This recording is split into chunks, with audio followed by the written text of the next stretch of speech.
Hey there, all you monster kids. It's your favorite monster bride, Beth, here wishing you happy holidays, Merry Christmas, and a joyous Yuletide. And here to kick off our Yuletide celebrations, we have Here Comes Frosty by the Veritones.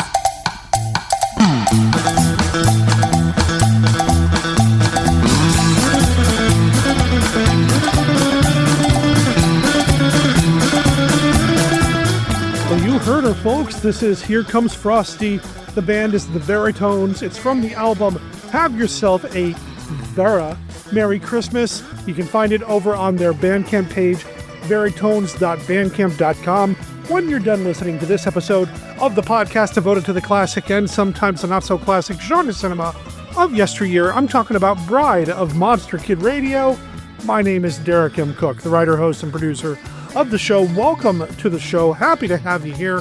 Thanks for your patience as we put the finishing touches on this episode. This is the episode that's going out before the big holiday, so I wanted to throw some holiday cheer into the mix. Here's what we've got coming up on this week's episode of the podcast. Well, we've got Kenny's look at Famous Monsters of Filmland. He's going to be playing catch-up on some things that we've talked about on the show in the past few episodes. I'm super excited to have him in the mix this week. Also in the mix is Mark Matzke's Beta Capsule review, another look at an episode of Ultraman Taro. So cool. Still gonna say, my second favorite Ultraman series of all time. Super excited to have Mark here helping us out.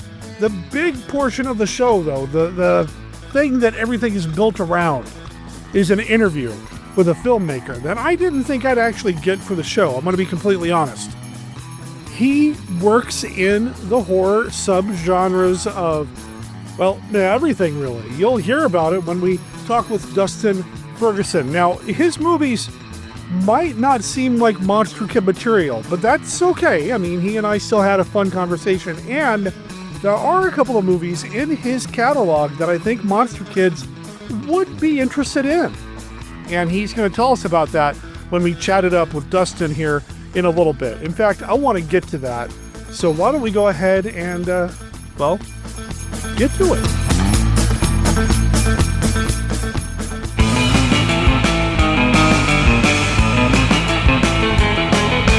This is Vincent Price. I've been involved in many blood-chilling films like The House of Wax and The Fly, but never have I played in a more terrifying shocker than my new picture, The House on Haunted Hill. It's a story guaranteed to make you shudder with fright. See The House on Haunted Hill, if you dare. Hey, Zach, will you stop clowning around and... You idiot, I'm gonna give it to you in a minute. Did you call? Yeah, we...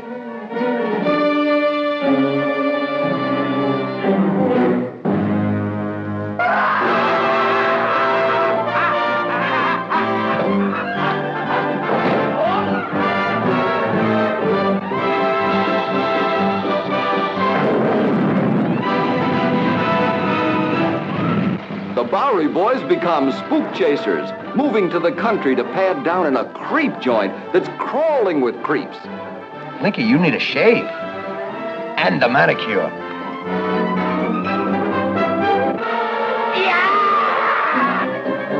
Yes, the Bowery Boys are bowling up on skeletons in the closet. The spirits are willing to play until the boys uncover the hidden treasure in the dead gangster's hideaway. Spread out, you guys. If there is some more money, let's find it. I don't want no trouble with these jokers unless they ask for it. All I want to do is find the rest of the dough and get out of here.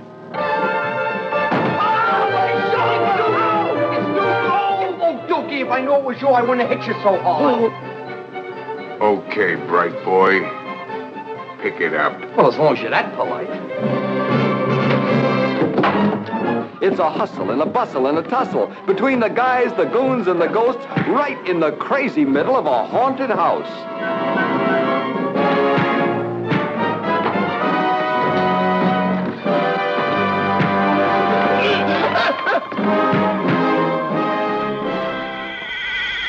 Live from the Land of Light in Nebula M78, home of the mighty Ultra Heroes, it's Monster Kid Radio's Beta Capsule Review.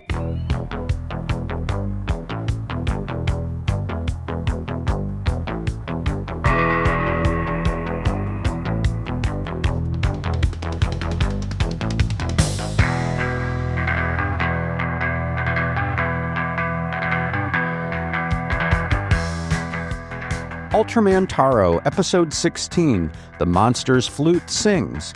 Original air date, July 20th, 1973. A boy named Arihito is driving his family crazy with his flute practice. After his mother breaks his plastic flute, his father gives him one made of stone, a flute that used to belong to his grandfather, a master musician. Arihito sneaks out in the middle of the night to practice on the stone flute, but his noodling attracts the attention of Kaiju Okarian. ZAT happens to be on patrol at that moment, but the monster disappears, and they doubt Arihito's story. Encouraged by his classmate Kenichi, Arihito continues practicing and begins to excel at the flute, which summons the monster again. Oharian proceeds to rampage through the city, but realizing the link, Kotaro scrambles to locate Arihito, and upon finding the boy, they come up with a plan to lure the monster away from a heavily populated area. Ultraman Taro continues having something to say about children and families, this time with the pressures of school thrown in. Whereas previous episodes have addressed issues having to do with absentee parents, here Arihito has both parents at home, but they're less than supportive of his duties as a student, essentially forcing the boy to sneak away to do his homework. To make matters worse, his teacher talks tough, but when challenged, she can't play the flute either, which comes as a relief to Arihito and Kenichi, but also reveals a deep ambivalence about adults and their reliability. And I know this might be a stretch, but perhaps that's why Kaiju Okarian looks and sounds ridiculous, because the monster appears as the result of homework that adults insist children do, but at the same time, doing the homework annoys the adults. Ultraman Taro acknowledges that growing up is tough, especially when adults prove untrustworthy, but also suggests that when you keep doing the right thing, the right helpers will find you. It's a blend of silly and serious that makes for fascinating viewing. For Bride of Monster Kid Radio's Beta Capsule Review, this is Mark Matzke reporting.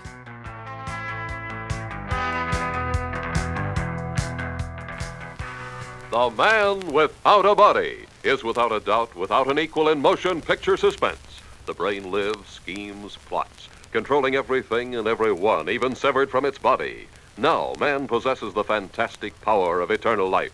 The Man Without a Body is shattering in its impact. The Man Without a Body, for adventure that haunts the macabre, for excitement that pounds with unbearable suspense. You must see this explosion of fear and fury even if you dare not look. See The Man Without a Body. The Man Without a Body. The thrills are without an equal.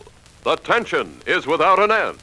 The terror will clutch you as few motion picture suspense masterpieces have ever done before. The Man Without a Body. Filmed with an international cast, it reaches new heights in fear and fury. The Man Without a Body. The nerve-stretching, soul-devouring story of a man who finds the secret of eternal life, the power, the evil that will make him master of the world. The Man Without a Body is shattering in its impact. The Man Without a Body. For adventure that haunts the macabre, for excitement that pounds with unbearable suspense, you must see this explosion of fury even if you dare not look, but bring along a brave friend. For The Man Without a Body is without a doubt without an equal in terror and thrills. The Man Without a Body, coming to shock you soon.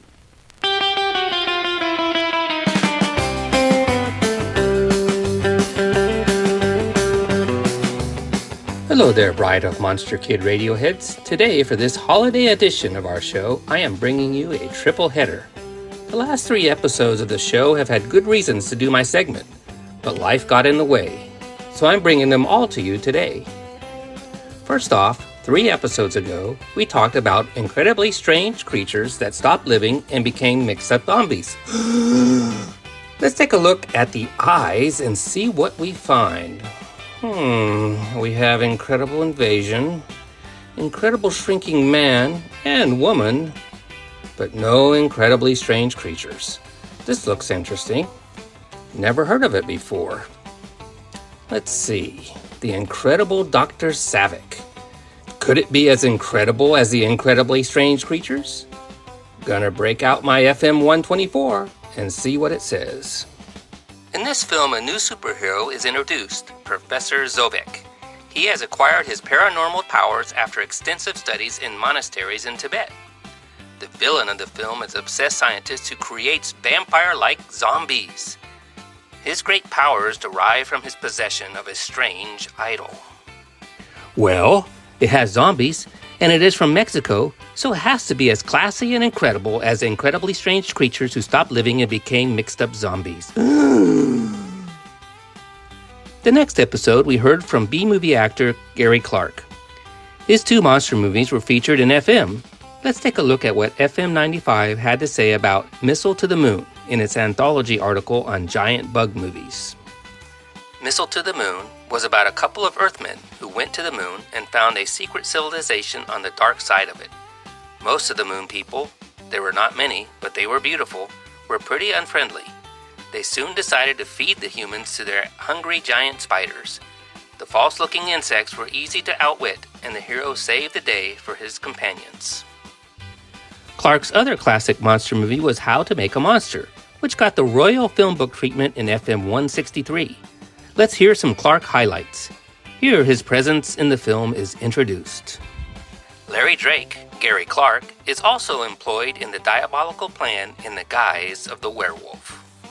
And here is a fright highlight. On screen, the werewolf stalks his prey, dodging rocks and trees as he makes his way to the victim. Nixon watches with semi-interest. Suddenly, from behind his seat, the werewolf appears. It's Larry Drake in full makeup, and in his hypnotized state, he thinks he really is a werewolf. He attacks Nixon and brutally murders him. Our last episode was on the Night of the Hunter. Here is a segment I prepared over a year ago when Mr. Turek shared his plans with me. Today we are discussing Charles Laughton's Night of the Hunter, the only film he directed. It was not featured in Famous Monsters, but was mentioned in the Charles Laughton obituary, which was published in FM 22 from April of 1963. Let's hear what it had to say about this accomplished actor and one-time director. Dr. Moreau is dead. Charles Laughton, who won an Oscar in 1933 for his performance as the king with the monstrous appetite, Henry VIII, will of course be remembered for far more important roles than those few he played in horror pictures. He will long be vividly recalled as the sadistic Captain Bligh of the first Mutiny on the Bounty, the nemesis of Jean Valjean in Les Miserables, and, in a complete reversal of character, the uproarious Ruggles of Red Gap. But in the special domain of the arcane, the unusual, the demonical, and the different, he has left his mark in the memory of all those who saw him as the creator of and master of the Manimals, led by Bela Lugosi, on the Island of Lost Souls. In the memory of all those who saw him as Quasimodo, the one-eyed deformed Gothic goblin of the second version of The Hunchback of Notre Dame, who saw him twice with Boris Karloff, first in The Old Dark House, and later, in 1951, in the adaptation of Robert Louis Stevenson's The Sire de Maudroit Door, known as The Strange Door. He made the Canterville Ghost, and appeared on the stage in the famous play Lilium, a drama of life after death. Other pictures in which he excelled were Payment Deferred, Captain Kidd, The Suspect, The Big Clock, Salome, and The Man on the Eiffel Tower. He directed the offbeat Night of the Hunter. At the time he starred in The Island of Lost Souls, some of the press comments on Charles Laughton were, he excels as a crazed scientist who experiments in changing beasts to human beings. As Dr. Moreau, he presents a masterpiece of delineation. The ultimate in the horror picture parade was previewed last night. Nothing that you have seen before equals it. I doubt if anything more eerie can be produced. For steel-nerved audiences, this will be great. One of the best roles for the accomplished Charles Laughton, who plays a discredited London surgeon who is busily at work speeding up the process of evolution. That is, he is experimenting with electrobiology to produce human beings, or the semblance of them, from animals. We had long hoped that Laughton might play in a remake of A. Merritt's 7 Footprints to Satan. It seemed to us he would be ideally suited for a filmization of Robert Heinlein's satellitic Fat Man of the Future, Waldo. Ray Bradbury had hoped to have him record some of his weird stories for the public in a long-play album. Well, all these possibilities are gone now, with the loss of Lawton. He was born July 1st, 1899 in Scarborough, England, was gassed in the front lines during World War I, is quoted as having said, "I have a face that would stop a sundial and frighten small children."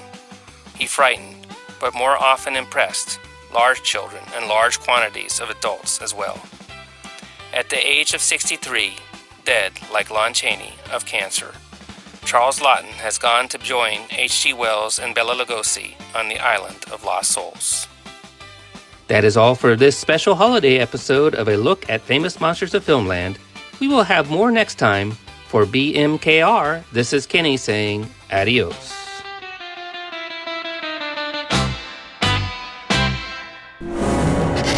Flesh crawls, blood curdles. Dr. Fives rises again with his new diabolical devices of torture and murder. See the gruesome scorpion's embrace, the eagle's caress, the sausage machine. Dr. Fives rises again, starring Vincent Price and Robert Quarry. Rated PG, parental guidance suggested. Dr. Fives rises again.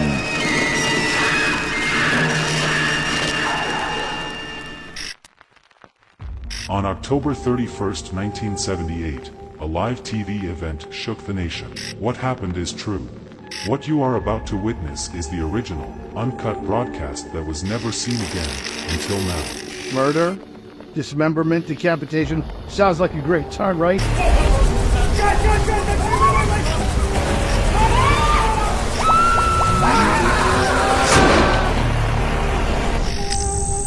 All right, Bride of Monster Kid Radio listeners, it's been a while since I've had a filmmaker on the show, an indie filmmaker at that. And this is somebody who, if you've been paying attention to social media or just the indie horror space, I think you're going to know the name at the very least. By the time we're done talking, you're going to know about some of his movies as well. I'd like to welcome Dustin Ferguson to the podcast. How you doing, man? I'm doing great. Thank you so much for having me on. Yeah, I'm thrilled to have you on here, man. I was looking at your credits, and I know everything on the internet is true. 156 movies or directorial credits according to the Internet Movie Database? It's not true. There's 180. And you're in your 40s. I'm 43, yes. Dude, okay. I don't know if anybody else heard that, but that was the sound of my arteries clogging and my knees creaking and feeling even older than I normally do right now. Holy cow, dude. How long have you been doing this? 20 years now. 20 years. Yeah. Why? Right. I have no idea. It's an addiction I can't get rid of. So I did a little bit of research, of course, tried to know a little bit about you and that sort of thing. And it looks like you got started really just palling around with your friends and a video camera, if I'm reading my research correctly. Is that right? Yeah. The very, very first thing I did was a fan film. It was a sequel to Fred Olen Ray's Scalps slasher movie from 1984. So it was like a 20-minute short, Scalps 2. I did literally my coworkers at Godfather's Pizza in my dad's backyard. And I sent it to Fred, and Fred enjoyed it, and he actually included it on the Scalps Blu-ray that he put out. And that's sort of where it all started. From fan film to over 100 and however many movies. Yeah. There are some years you're putting out like 10 movies a year at least. I mean, in 2020, I did 20 films.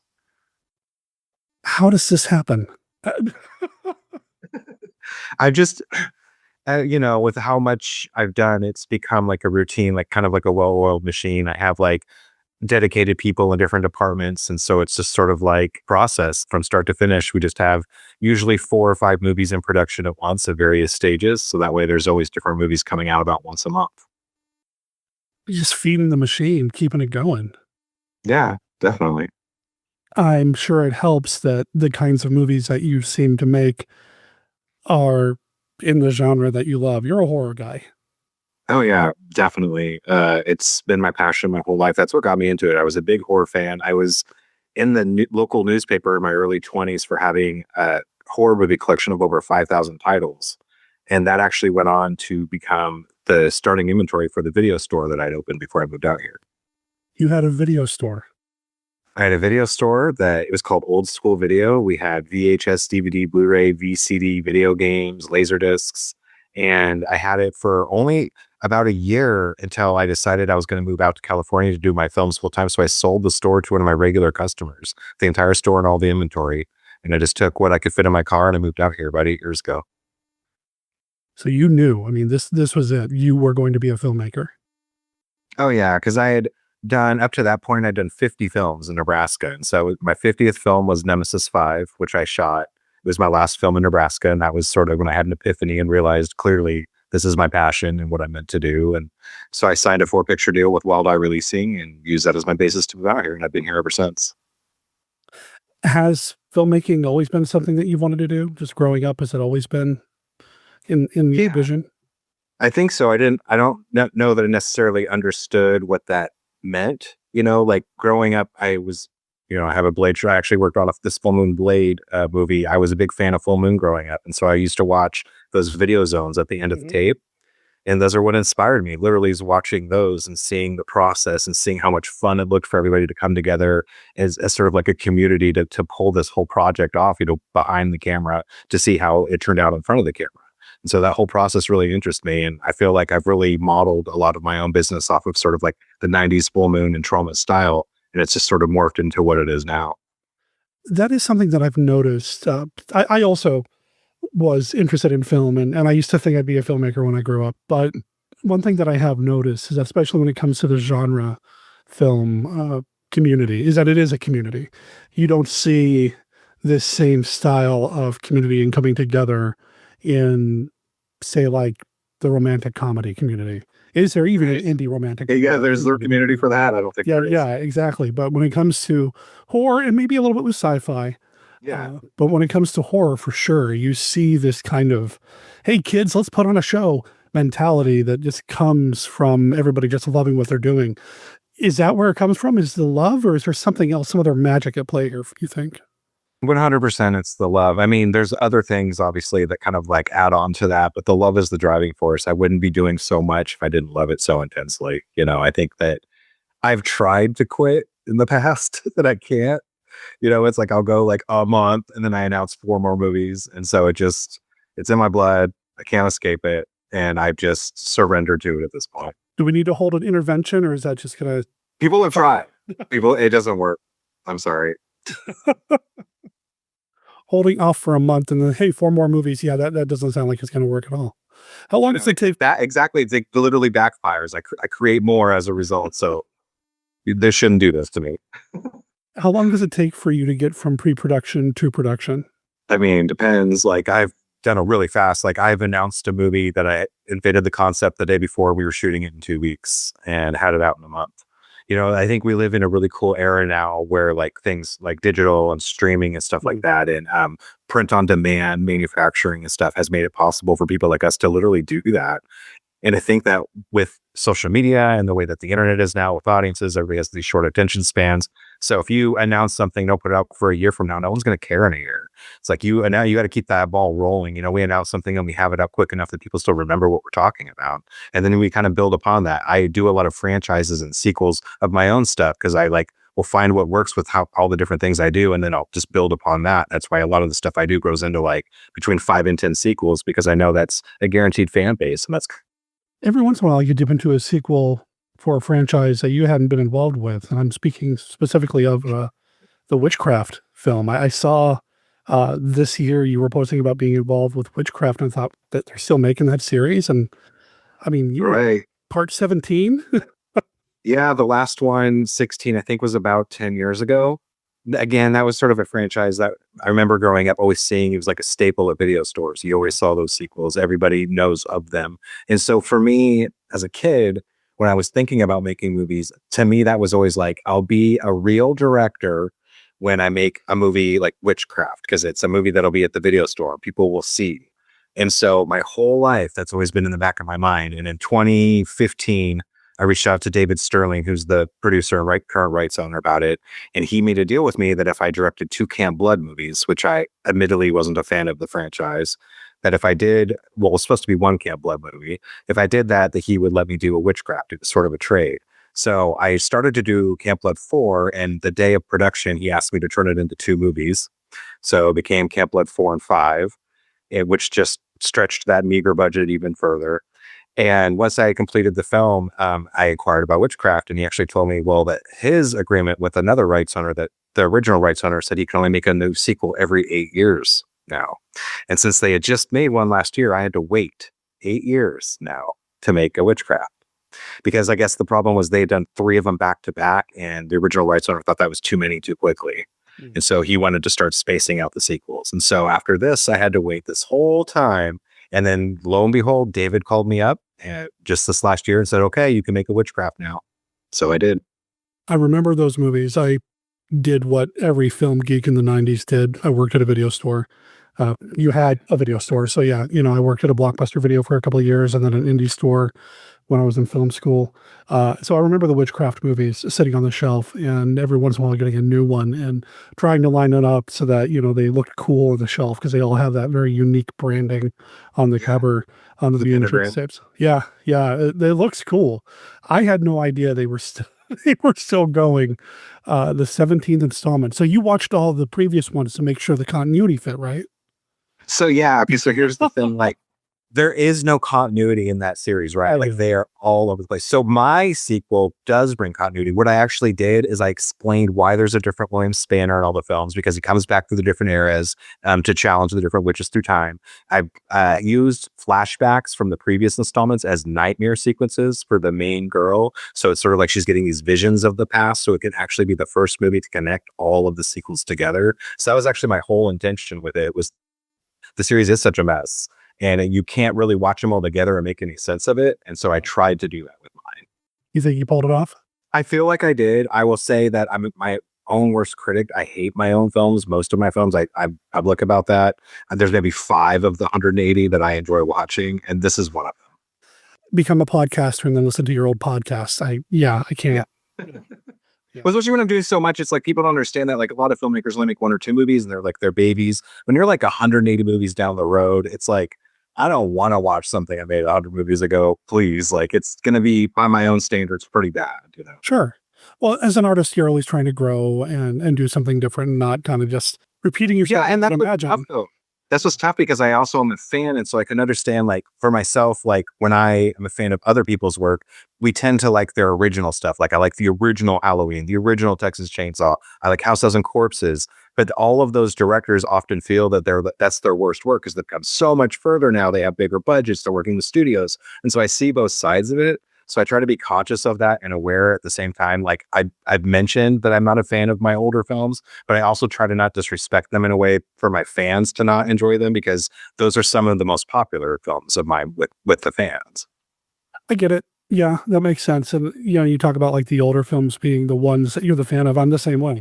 When I thought I was going to be a filmmaker, I worshipped at the altar of Sam Raimi. I was like, that's my guy. That's I'm going to model myself after. And I love. Now he's going to be like, no, Evil Dead's terrible. Watch Spider-Man. Exactly. Yep. But the Evil Dead for me is it. I mean, that's the DIY that I love and has the most creativity, because he had to be creative because he didn't have the budget or the money.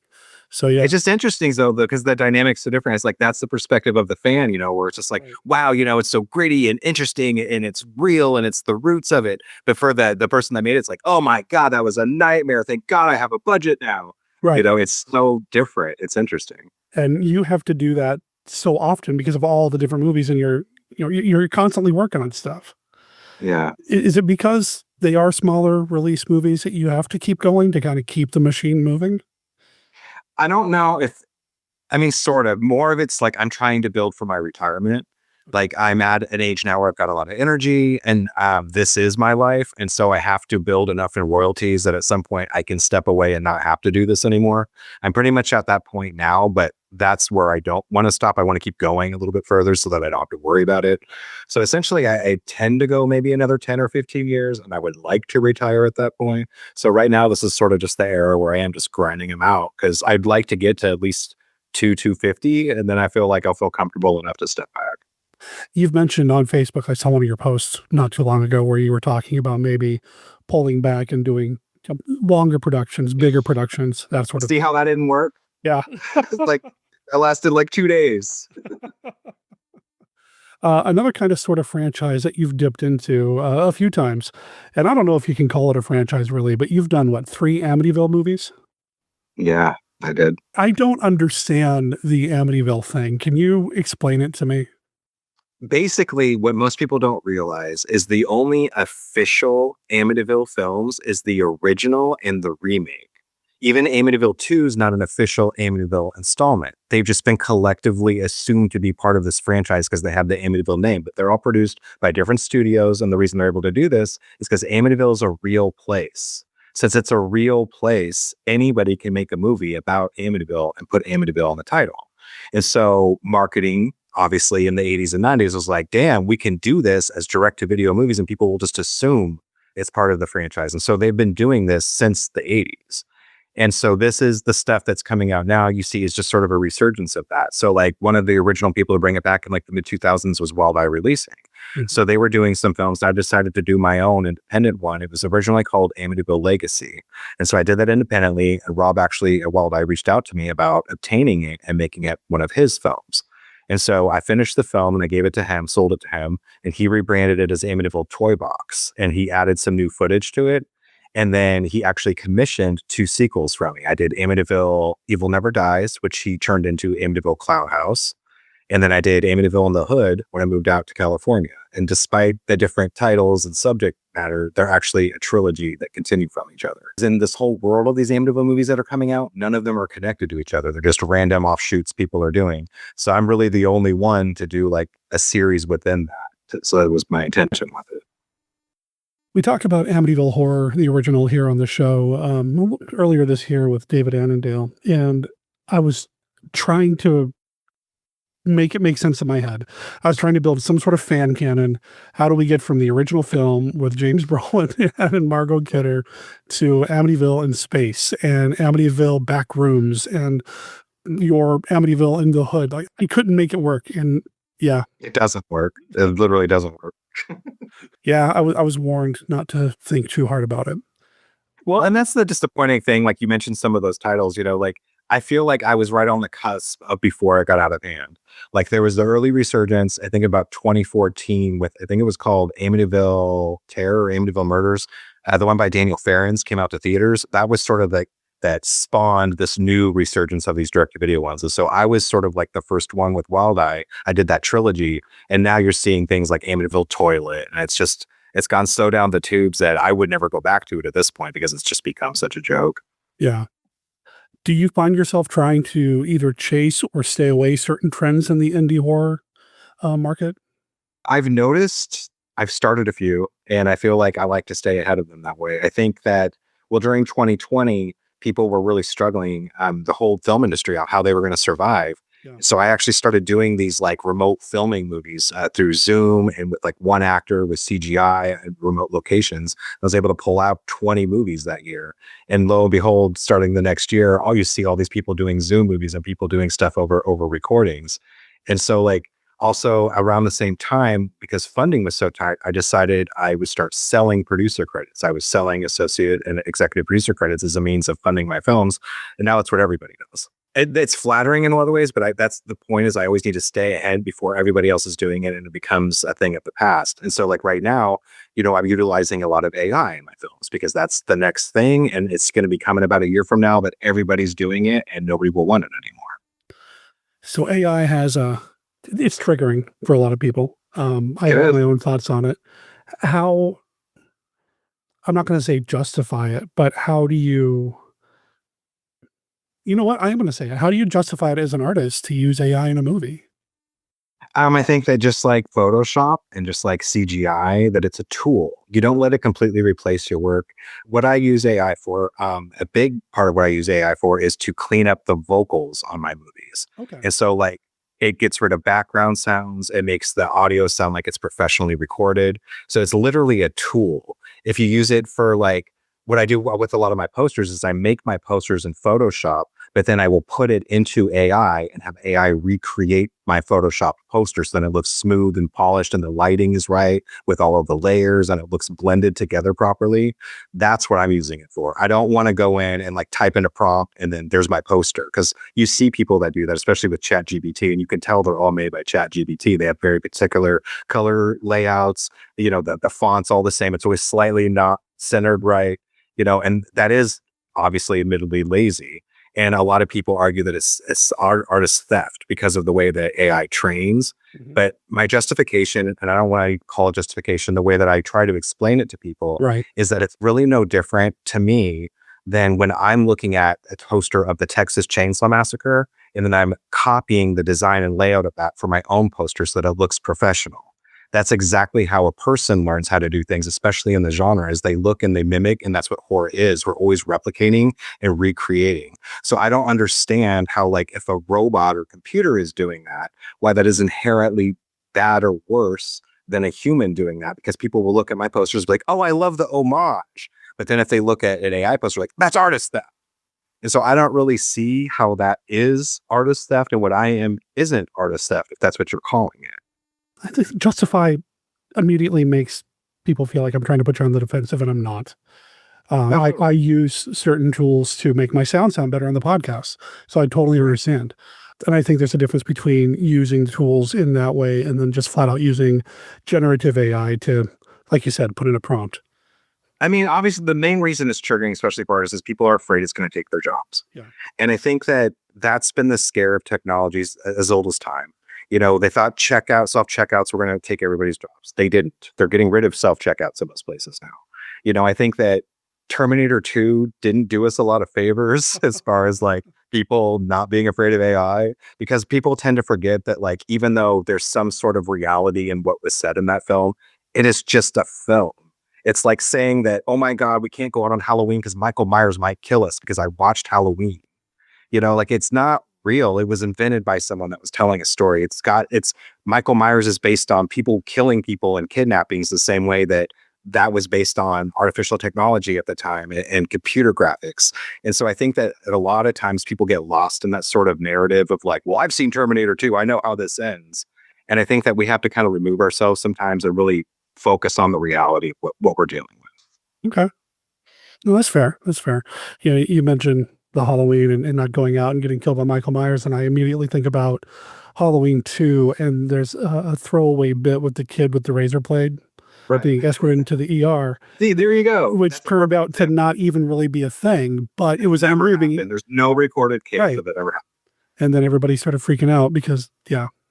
Well, we could talk about that for a while. That's a fascinating topic to me, and I know a lot of listeners. We've talked a little bit about AI and such in the past, but I want to talk about movies, man. Right. What filmmakers do you find yourself going to when you need a little bit of a shot of inspiration? My top 3 are John Carpenter, Dario Argento, and Rob Zombie. Oh. I'm also really inspired by Greg Araki and David Lynch. Ooh, okay. I know people expect me to like terrible movies or something, but I do like good films, Why because of the kind of movies you make? Because, well, that's the thing. So it's been interesting. My career's been interesting because I do 2 types of films. Like, I became known and more popular for the films I do for Wildlife, which are the really over-the-top schlocky CGI monster movies. But those aren't the movies I want to make. Those are the ones I'm doing to literally pay the bills so that I can continue to make these artistic films. And so, like, that's why I do movies like House on Haunted Hill and Spider Baby. Those are what I want to make. Ebola Rex or Murder Hornets, I did for the paycheck. And there's no shame in admitting that because I'm a filmmaker that's working, Nothing wrong with taking on work for hire. But the thing is, I just have fun with it. I think that it's funny because I'll read reviews sometimes. People that watch those movies are like, this is so awful. This filmmaker's terrible. Like, I'm not self-aware and don't realize what I'm making. You know what I mean? Like, it's called Murder Hornets. It should be awful murder hornets murdering people with CGI. That's what the movie is. And so I go and make that. We have fun. We go out. We shoot a couple scenes with my friends. We go out to eat afterwards. We make it like a fun thing for us. So for us, it's a totally different experience, I feel like, than what is perceived by a lot of the people that stumble on these, like on Tubi or something. They just think they're like some awful movie they don't quite understand. But that's the point. It's getting all those people to watch it. And that's why it was designed that way. Well, I think a big part of it, a big key here is something you just said. They're watching it on Tubi. It's on a streaming service somewhere. It's getting distribution. It's getting eyes on it. So, you know what? Go for it. And those make me more popular so that then I can make something like Spider Baby. People will know who I am and then they'll go watch that. It doesn't need all these crazy flashy trailers put out by distributors because I've already made a name for myself that way. Right. I first heard about, and since you brought it up, it's a great time to talk about it. I first heard about the Spider Baby. Is it a remake? I don't know. It's kind of a reimagining kind of thing. Yeah, it's like a re-envisioning. Yeah. I heard about it when Beverly Washburn was mentioning it at a Monster Bash convention that she had been contacted. Oh, she mentioned it? Oh, it's so sweet. She had mentioned that she had been contacted about being in it and she was excited about it. Good. How did you even begin that conversation with people like Beverly Washburn? Like I mentioned, Rob Zombie is a big inspiration to me. A big inspiration for House Elves and Corpses was Spider Baby, the original. That's his favorite film. I felt like at that point in time in my career a few years ago, I needed my calling card. I needed to make my thing that was my House of a Thousand Corpses. That was going to be my crazy artistic movie that showed who I am as an artist. So I decided Spider Baby would be really perfect for that because it was sort of going back to the OG source material. I'm one to do a lot of remakes and re-envisionings. And it really had the kind of storyline that I'm attracted to, like the crazy family, the rural setting. Those are the movies I grew up on. That's the stuff I love. And so what I did with it is sort of a Rob Zombie approach where like I wanted to be real crazy with the editing, make it really surreal, make it sort of like we set it in the 80s instead of the 60s. And so that was sort of the difference. It still wasn't modern. It was actually in the 80s, but I wanted to be respectful to Spider Baby, the original film, by bringing back Beverly in our role. And then I also wanted to have my calling cards to House of the Corpses. We had Robert Nukes from House of the Corpses in it.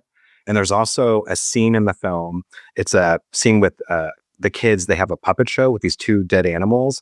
And that's actually riffed from a scene that was written for House Elves and Corpses in the original script that was never released. Okay. And so it's sort of like I did my little nods to it. So that it sort of just came about as just becoming my calling piece for like the type of films I want to make and who I am. You also had not just Beverly Garland, but you had a Chaney in the film. You had Ron Chaney in the movie. Yeah, Ron Chaney, which is the grandson of the original Chaney, Ron Chaney Jr. from the original Spider Baby. Mm-hmm. How did you get him involved? I just reached out to him and explained it because, it all started with talking to Jack Hill. Obviously, he executive produced the film. Reached out to him first and secured the rights with him. And then it was, he actually talked to me a little bit about who was around still, essentially, who could be involved if I wanted. Beverly was a name that came up, Ron came up, and a couple other names, actually. And so, he was just someone I reached out to. He lives not very far from me. So we met here in my hometown and had a meeting about it. After the meeting and telling him what my intentions were, he was really into the idea. And he ended up playing the doctor, which is a new role I invented just for the remake because we don't really explain the backstory with the mom in the original film. So I wanted to do that with this. I brought in Brink Stevens to play the family's mom. She doesn't have any lines. She's silent.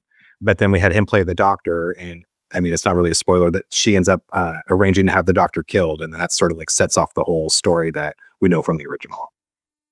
And Brink Stevens, 80s, 90s scream queen. I would say probably still is a scream queen. She's still popping up in movies here and there. I've had a chance to meet her. I obviously didn't spend as much time with her as you have because you've had her in a number of your movies.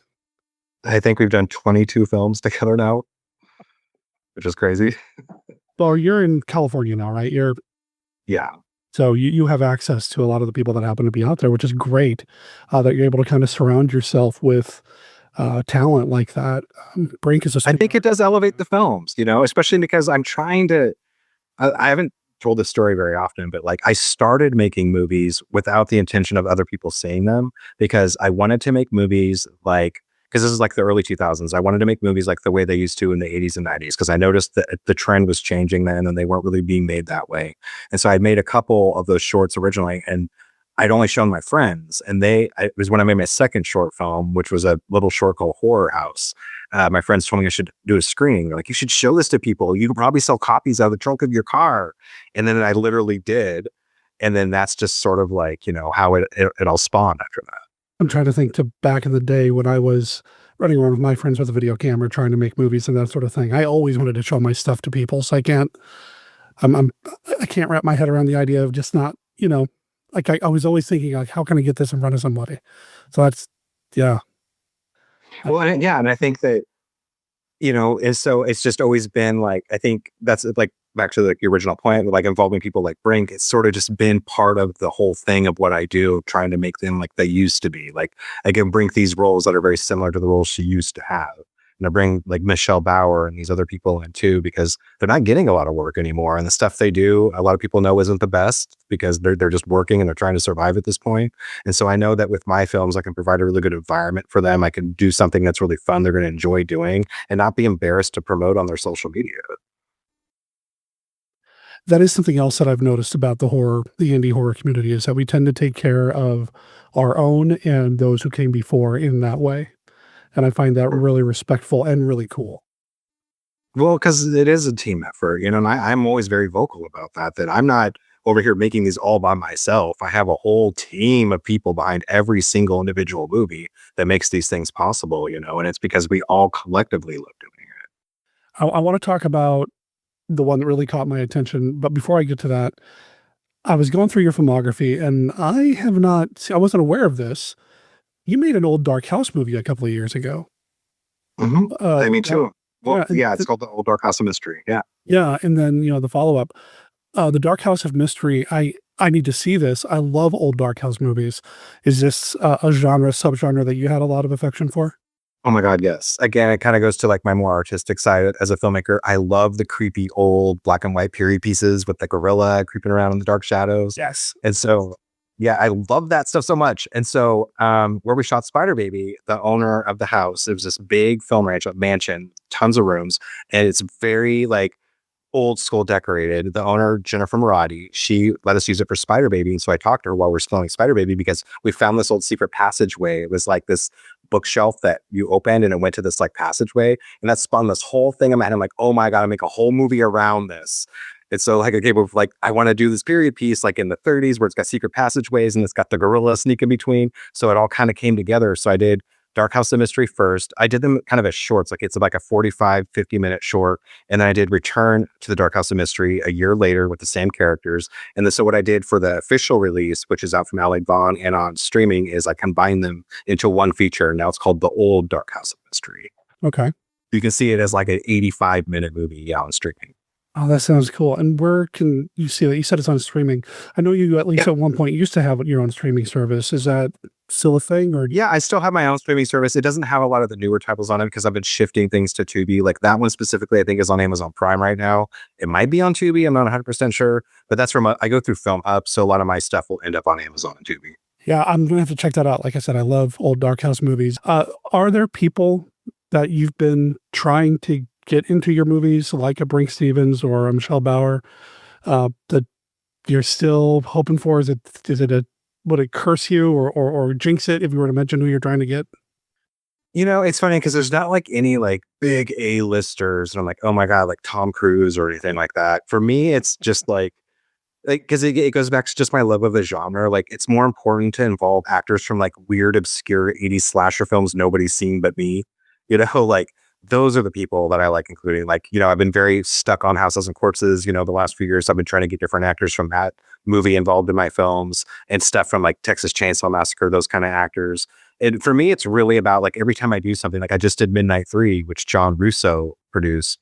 And so it was really important to have him heavily involved. So it's more about just like keeping alive what has been my driving force since the beginning. You got to work with Russo. That's cool.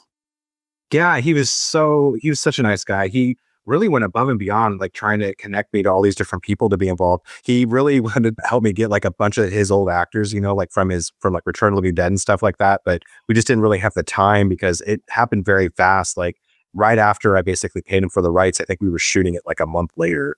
So we ended up using like a lot of locals, but Brink played the girl from the original Midnight as an adult in this one. So that was cool. Oh, wow. Very cool. All right. So the big movie that, like I said, got my attention and made me want to get you on the show. House on Haunted Hill is one of my favorite Vincent Price movies. I'd say it's probably in the top 10 for me. I think it's one of my absolute favorite William Castle films. And you decided to make a remake of it. Kind of. Yeah? Or is it a have you seen mine? The one I did? Not yet. I need to. It's on my list. Okay, so even though it's called House on Haunted Hill, it's a direct sequel to the 50s movie. Really? And so, yeah. So, but it takes place in the 70s. And so what this is a lot of people probably heard of like Ghost Watch and the WNUF Halloween special, where they're like these faux TV recordings. And so that's the approach I took to it. So what this movie is it's treating House on Haunted Hill as if they were real events. So this is 20 years later since the house has been abandoned and everything's happened. Everybody's died at the house. A TV news station decides to go there and do like a live broadcast on Halloween night. But the TV station has set up a lot of fake gags in the house to try and like rake up the ratings. But because it really is a haunted house, they end up getting like murdered in the house in the live broadcast on it. And so it's made as if it's a whole broadcast recording. We did fake commercials from circa 1978 style. So there's commercial breaks throughout it. It starts with like the end credits of the show that was on prior and cuts off a minute into the next TV show that started afterwards. So it's as authentic as a broadcast could possibly be is the way that I present this. So it's not trying to outdo the original movie. It's not trying to be better than the 90s one. It's a complete separate thing. So we actually start out with flashbacks from the original movie from the 50s. It opens up with a sort of montage sequence of everything, but it's in a new context as if they're real events that happened. I'm salivating here. I want to see this thing. See it. I think you'd like it. People are sleeping on it because they think I tried to like remake I'm like, no, I respect it. And that's why I'm sure we had Victoria Price involved. She is a big part of the film. She was a producer as well as an actress in the film. So Victoria is actually a friend of mine, and I was going to ask how you got her involved in it. There's a woman named Julie Ream who owns the Hollywood Relics Museum. Okay. And so she's really in touch with she's how I got Daniel Roebuck involved. And she was friends with Victoria Price because they did a lot of like celebrity things in their museum. So she had these contacts already. So she was sort of the go-between. And so she reached out to her initially about it, that if I didn't want to move forward, and I want to be clear about this too, I didn't want to move forward with the film if I couldn't have her directly involved, because I wanted it to show that there was respect there. I wasn't trying to trample on it. I wasn't trying to make money off of this title. I wanted to like do something that was a real homage and treat for the fans. And so once she said yes, that she would do this role is when I decided to move forward with production. Wow. Okay. And how involved is she on screen? I know she's credited, she's had an acting credit. She's like a co-star. She's interviewed. She plays, so there's like two parts of the movie. There's like the broadcast stuff inside the house, and then they're cutting back and forth to in the studio where there's like the host in the studio, and they do an interview in the studio with Victoria Price because she's the author of this book called Ghosts for Hire. And it's about her trying to debunk what happened in the Hill House, as if you'd like, oh, this is just for ratings. So we give her like a really fun character. It's very similar. It's like opposite sort of what her father played in the original, where he was like the one doing it. She's the one sort of like saying this time that it's just a bunch of malarkey. This sounds awesome. And you mentioned Daniel Roebuck playing a character named Vinnie Price. Yes. And Daniel Roebuck is just a kick, man. And I know you've mentioned Rob Zombie and House of a Thousand Corpses, and I know Daniel Roebuck appears in a lot of the Rob Zombie movies, but Daniel Roebuck's an old school monster kid, man. He loves this stuff. Mm-hmm. So how fun was it to work with him? He was great. We just had him for one day. And so I would say like 75% of the movie was shot like in one day. And so we did all the stuff with him. He was very on point. He was very professional. He ad-libbed quite a bit. So he added a bit to the scenes. And I think that without him, it wouldn't have really had the impact that it did, because you need a really strong, for this type of presentation, where someone's going to be like the host and they're carrying the whole film, you need a really strong personality. And he definitely has that. People instantly recognize him, especially people in the horror, genre. They're like, oh my God, he's from Final Destination, this and that. And it's like people recognize him. So it was important to include him.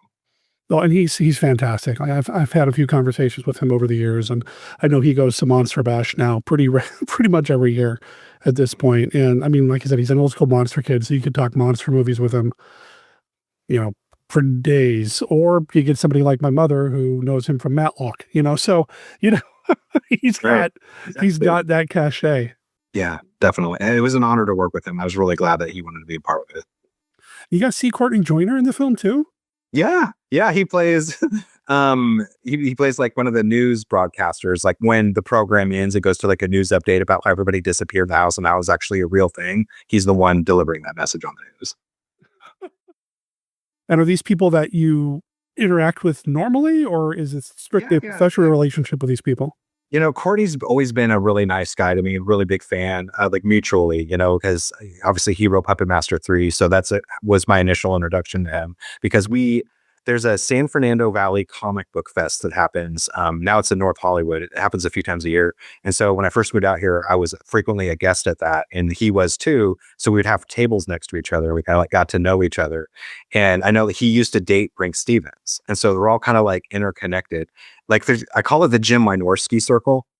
It's like everybody Jim Wynorski has all worked with each other. And now I've kind of become engulfed in that too, because I'm working with a lot of these same people. So that's really the connection. A lot of these people have worked with each other in the past. The Jim Wynorski connection. That's that. Okay. Fair enough. I've talked with other filmmakers who have managed to, through whatever reason, some circumstance, have managed to get themselves into a circle like that. I'm thinking of Ansel Faraj, who has managed to surround himself and become friends with like all the Dark Shadows people and that sort of thing. And, Josh Kennedy, who had done some stuff with a lot of the Hammer actresses at one point. And just, that's incredible that you've got this kind of like ready-made troupe of people that have experience that they can bring to you with your stories and then go from there. Well, I think it's just the natural cycle of things. You know what I mean? Like I grew up watching those movies as a kid. They inspired me as a filmmaker so much that I moved out here. I've really, at this point, I feel like in my career, proven who I am, that I'm capable, that I'm legit. And after a certain amount, you sort of gain respect of the grandfathers in the genre. And I feel like that's just what's happened over time, because I started out working with people like Brink and just working in these different people and really establishing myself with them. And now they've kind of like taken me under their wing, knowing that I am sort of the face of the next generation of what they were doing 20 years ago. What's coming up next for you, man? Okay, so Seed Legacy, which I've been working on for a little over a year now for Uwe Boll. It's the third installment in the Seed series. We're just about to start that in about a month and a half, hopefully. And around the same time, I'm doing Nemesis 6, which is going to be the last installment of the Nemesis franchise that was started by Albert Pune. I did part 5 in 2017. Like I mentioned before, that was the last one I did before I moved out here. So I'm doing it in part 6. And I'm also doing a Black Cobra remake. And then my last one on the docket is a movie called Love Kills Slow, which is a totally original film I'm doing that's sort of like a mix between Greg Araki and David Lynch in its style. It meets Natural Born Killers. I'm really confused. You just said that you've been working on a script for a year. I thought you were the guy that, like, you get an idea over the weekend and start shooting on Tuesday. I mean, okay, so I'm going to use your show as the platform to explain this to everybody that's very confused about the Seed situation. Okay, so about a year and a half ago, I obtained the rights from Uwe Boll to do Seed. But what I decided to do rather than self-finance this is I knew it had theatrical value. And so I hired another third-party production company to basically hire we got Scout Taylor Compton involved. We have possibly Scott Atkins is going to be playing the Ranger. So I have this company that essentially is raising millions of dollars. We're going to be doing this on about a $2 million budget, and it's going to theaters. And so because of that, it's this whole crazy long process of like sending out offer letters and going back and forth negotiating and lining everything up with the paperwork and the insurance and the money. And so it's been out of my hands, which sucks. And so like I intended on doing this movie like a year ago, but when it didn't happen then, and it's still been in this process, I've just been doing all these other films. So a lot of people are like, what happened to Seed? Are you doing Seed anymore? And it's sort of like, well, that's what's going on. But now we're at the final step of basically once this actor is locked in for the sheriff, we get our funding and we can start shooting.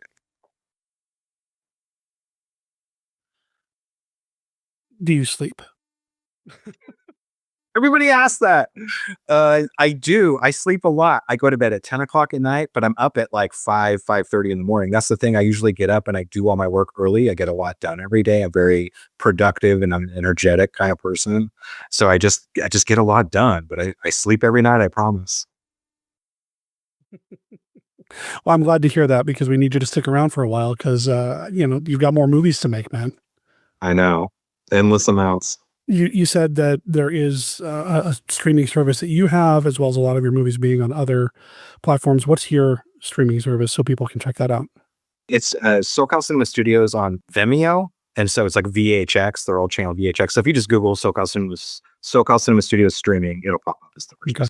I'll make sure there's a link in the show notes to that, as well as, is there like a main website for you or a hub people can go to online to find out more about what you're up to?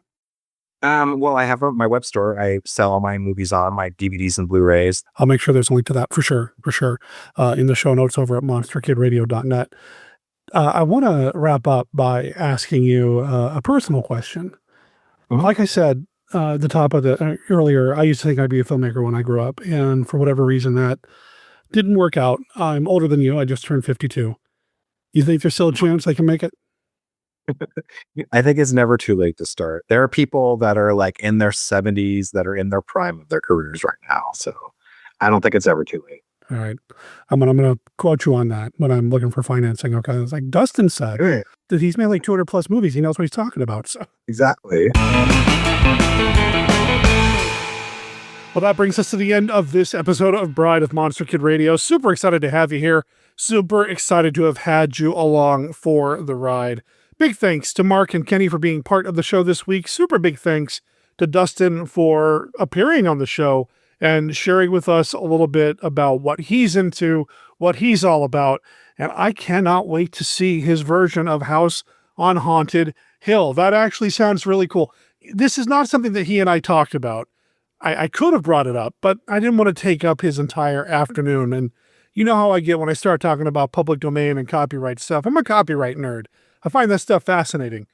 The two movies that we talked about, Spider Baby and The House on Haunted Hill, especially House on Haunted Hill, find themselves on that list of movies that are considered to be in the public domain. I know there's some question about Spider Baby, but whatever. I find it fascinating to find filmmakers who are not just trying to remake a public domain monster movie, but to add their own spin. And when he told me what his approach to House on Haunted Hill was, I mean, that just sounds super cool. I'll make sure there's links to everything that he's up to over in the show notes at monsterkidradio.net. Now, he is all over a whole bunch of different streaming services. His version of House on Haunted Hill is actually available on Plex. So if you have Plex, you can watch it there. The downside to Plex is that you do end up getting Plex advertising. So the fake commercials that he's created might blend into some of the real commercials that Plex puts in there. But hey, go check it out. You can also find him over at SoCal Cinema Studios ondemand.vhx.tv. You can find his main store over on Kunaki. I'll make sure there's a link to that as well as his YouTube channels. You can check out some of his trailers.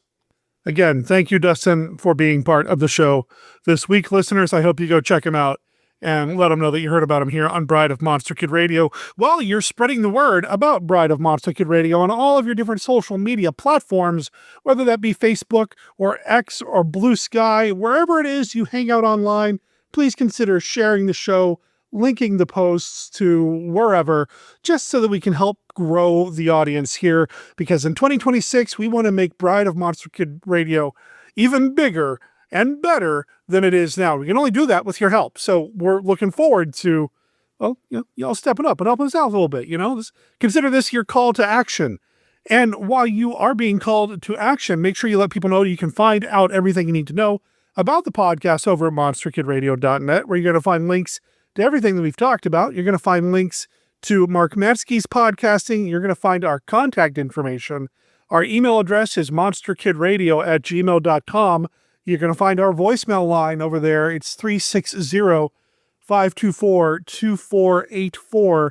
You can call and leave us a voicemail, and we'll share your thoughts on an upcoming episode of Bride of Monster Kid Radio. Now, it might be too late to get anything for Christmas from Amazon, but if you are shopping on Amazon, please consider using our Amazon affiliate link because it does help us out. Hey, you know what? Even if you have a gift card or something like that, it counts. It's going to help us out by taking a penny or two off the top, taking it out of Jeff Bezos's iron grip and dropping it into the Bride of Monster Kid Radio coffers. Every little thing that you can do to help us out is appreciated. Something else you can do to help us out is, well, checking us out over on Patreon at patreon.com/monsterkidradio. Over here, you can even follow us for free. This is the only place when I post show notes online where I announce what's coming up on the next episode of the podcast. So please consider following us for free over there on Patreon, or, become a paying patron. That helps us out a lot too. Now, I wanted to remind everybody that we are still selling our shirts, our Death Designs shirts, deathdesigns.bigcartel.com. Death is spelled D-E-T-H.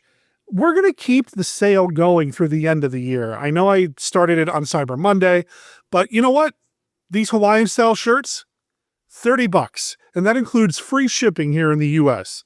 If you're interested in picking up a shirt and you live somewhere other than the U.S., reach out to me and we'll figure out shipping. But $30 for one of these Hawaiian style shirts?